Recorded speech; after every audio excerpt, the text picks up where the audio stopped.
सुल्लू भी अब संडे का वेट कर रही थी। वो जल्द से जल्द इस मामले को खत्म करना चाहती थी। उसके बाद का भी उसने सोच रखा था। उसने मुंबई के एक फैशन इंस्टीट्यूट में एक एडवांस डिजाइनिंग कोर्स के लिए अप्लाई करने का सोचा था, जो 2 साल का था। इससे उसे 2 साल तक इन सब बातों के बारे में सोचना नहीं पड़ेगा। फाइनली संडे आ गया। सुल्लू और चुन्नू के घर वाले उन दोनों से ज्यादा एक्साइटेड थे। दोनों को बहुत ज्यादा इंस्ट्रक्शंस मिल रहे थे, क्या बात करना, क्या नहीं करना, वगैरह वगैरह। सुल्लू को उसकी दादी ने कहा, छोरी तू ज्यादा चपर चपर मत करते रहना, हमेशा की तरह कम बोलना। उसके पापा पेपर के पीछे मुंह छुपाकर हंस रहे थे इन सब बातों पर। माँ बोली, देख सुल्लू, ठीक से अच्छे से बात करना, एकदम जो मुंह में आए वो मत बोल देना। उनके मन में डर था, क्योंकि उन्हें पता था कि सुल्लू मन से तो मिलने के लिए बिल्कुल भी तैयार नहीं थी। उन लोगों की जबरदस्ती के कारण तैयार हो गई थी, पर ना जाने वहां जाकर वो क्या करेगी। उन्हें नहीं पता था कि उनका डर सही है। सुल्लू तो वहां मना करने ही जा रही थी। सुल्लू ने चिढ़कर कहा, आप लोग तो इस तरह समझा रहे हो जैसे मैं कोई छोटी बच्ची हूँ जिसे दूसरों से बात करना भी नहीं आता। पापा, आप ही समझाओ ना मम्मी और दादी को कि अब बस भी करे। उसने अपने पापा से कहा। सुल्लू के पापा ने मुस्कुराते हुए कहा, बेटा तेरी मम्मी का बस चले तो वो तुझे डायलॉग्स भी लिख कर दे दे, तू ध्यान मत दे। पर हाँ, इतना तो मैं भी कहूंगा कि अच्छे से बात करना, ताकि तुझे फैसला लेने में आसानी हो। सुल्लू ने मन में सोचा, फैसला तो मैं ऑलरेडी कर चुकी हूँ पापा। इधर चुन्नू के घर में भी ट्रेनिंग चल रही थी। नीलम ने उससे कहा, चुन्नू चुपचाप मत बैठे रहना, बात करना उससे। विशाल जी हंसते हुए बोले, हाँ, जो पूछना और जानना हो अभी जान लेना भाई, मुझे तो बरसों लगे थे सब जानने में। ये सुनकर अभय मुस्कुरा दिया और नीलम ने गुस्से से विशाल जी को देखा। वो बोली, क्या आप भी टाइम देखकर मजाक किया कीजिए ना। मुझे तो ये डर लग रहा है कि ये लड़का पता नहीं कुछ बोलेगा भी या नहीं। अपनी कुछ आदतें इसे भी सिखा देते ना। एक पिताजी है जो चुप रहना नहीं जानते और बेटे के मुंह से बोल भी नहीं निकलता।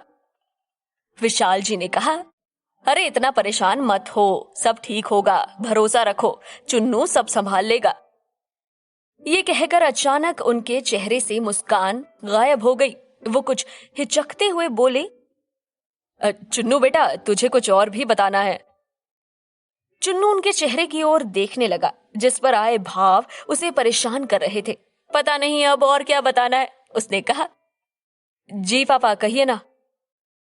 विशाल जी ने कहा, वो गलती से मैंने तुम्हारा नाम उन्हें चुन्नू ही बताया है। एक्चुअली मुझे ख्याल ही नहीं रहा। जब तुम्हारी बात कर रहे थे तो तुम्हारे बारे में बताते हुए मेरे मुंह से चुन्नू ही निकल रहा था। फिर उन्होंने भी तुम्हें चुन्नू ही कहकर संबोधित किया। मैं बताना ही भूल गया था कि तुम्हारा नाम अभय है। उन्होंने भी नहीं पूछा। चुन्नू ने मन में सोचा, इसी की कमी थी। फिर वो बोला, कोई बात नहीं पापा, इट्स ओके। पर विशाल जी जानते थे कि कुछ भी ओके नहीं था। चुन्नू इस बात को लेकर बहुत सेंसिटिव था। चुन्नू बोले तो अभय। उसे बिल्कुल पसंद नहीं था कि कोई उससे चुन्नू बुलाए। घर वालों का तो ठीक है, पर किसी बाहर वाले से तो वो बिल्कुल भी ये नाम नहीं सुनना चाहता था। पर फिर भी चुन्नू ने उनसे कुछ नहीं कहा। खैर, अब मिलने का समय होने वाला था तो अभय तैयार हुआ। उसने व्हाइट कलर की शर्ट और स्काई ब्लू जीन्स पहनी, अपने बाल बनाए और बस हो गया रेडी। तभी अंशु, निशी और नीलम उसके कमरे में आए। उसे देखकर नीलम बोली, मैं जानती थी तू ऐसा ही कुछ करेगा। अभय ये सुनकर चौंक गया। उसने अपने चारों ओर घूमते हुए देखा, फिर बोला, मैंने क्या किया? नीलम बोली, तेरे पास कोई कलरफुल कपड़े नहीं है ना जो ये सफेद शर्ट पहनी है? कितना प्यारा है तू, पर जाने क्यों अच्छा दिखने में तुझे प्रॉब्लम है। थोड़ा ठीक से रेडी तो हो। फिर अंशु की तरफ देखते हुए वो बोली, अब तू संभाल इसे, प्लीज इसे थोड़ा ठीक से तैयार कर। अंशु हंसते हुए बोला, मॉम आप बोलो तो शेरवानी पहना के भेज दूं। नीलम ने गुस्से से देखते हुए कहा, देख अंशु, इस समय कोई मजाक नहीं, मैं वैसे ही बहुत टेंशन में हूं। मम्मा, भाई जंग लड़ने नहीं जा रहे हैं, डोंट वरी। अच्छा आप यहाँ से जाओ, मैं और अंशु मिलकर भैया को तैयार कर लेते हैं, ओके? निशी ने कहा। नीलम कमरे से चली गई। अभय के चेहरे से घबराहट साफ नजर आ रही थी। अंशु ने उसके कंधे पर हाथ रखा तो वो बोला, कहाँ फंसा दिया यार तुम लोगों ने। फिर उसने कुछ सोचते हुए कहा, एक काम करो, तुम दोनों भी चलो मेरे साथ, ये ठीक रहेगा, प्लीज चलो यार। रिलैक्स भाई रिलैक्स, सब ठीक हो जाएगा। आप क्यों इतना टेंशन ले रहे हो? आपको ज्यादा बात करनी ही नहीं है। आप तो मौका देखते ही अपने मन की बात बता देना उस लड़की को, बस बात खत्म। निशी बोली, अच्छा चलो, इससे पहले कि मम्मा फिर से आकर हम तीनों की क्लास ले ले, भाई आप शर्ट बदल लो। फिर अंशु ने अलमारी से डार्क कॉफी कलर का शर्ट निकाला। अभय ने शर्ट बदली। फिर अंशु ने उसके बालों पर जेल लगाकर उन्हें थोड़ा स्टाइल में जमाया। फिर परफ्यूम लगाया। अभय ने खुद को कांच में देखा। अब वो सच में ज्यादा अच्छा लग रहा था। उसके मन में आया, क्या फायदा है इतना तैयार होने का, मना ही तो करना है। तीनों रूम से बाहर आ गए। नीलम और विशाल जी बाहर हॉल में बैठे थे। अभय को देखकर नीलम उसके पास आ गई और अपनी आंखों से काजल अपनी उंगली पर लेकर उन्होंने अभय के कान के पीछे की तरफ लगाया और बोली, किसी की नजर ना लगे मेरे बच्चे को, कितना प्यारा लग रहा है। आखिर बेटा किसका है? विशाल जी ने हंसते हुए कहा।